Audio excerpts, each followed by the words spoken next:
When I was a young man, growing up in New York City, I refused to pledge allegiance to the flag. Of course, I was sent to the principal's office, and he asked me, "Why don't you want to pledge allegiance? Everybody does." I said, "Everybody once believed the earth was flat, but that doesn't make it so."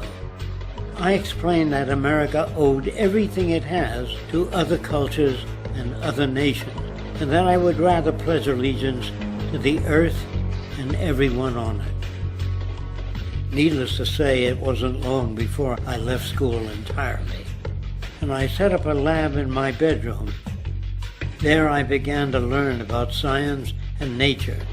I realized then that the universe is governed by laws, and that the human being, along with society itself, was not exempt from these laws. Then came the crash of 1929, which began what we now call the Great Depression. I found it difficult to understand why millions were out of work, homeless, starving, while all the factories were sitting there. The resources were unchanged.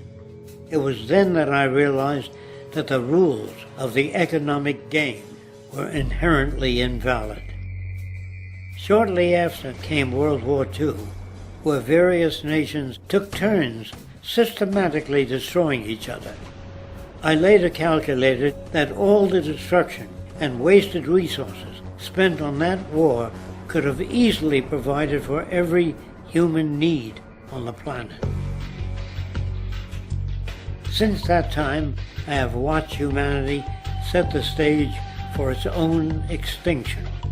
I have watched as the precious finite resources are perpetually wasted and destroyed in the name of profit and free markets. I have watched the social values of society be reduced into a base artificiality of materialism and mindless consumption.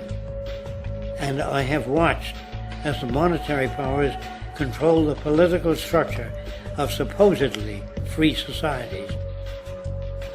I'm 94 years old now, and I'm afraid my disposition is the same as it was 75 years ago.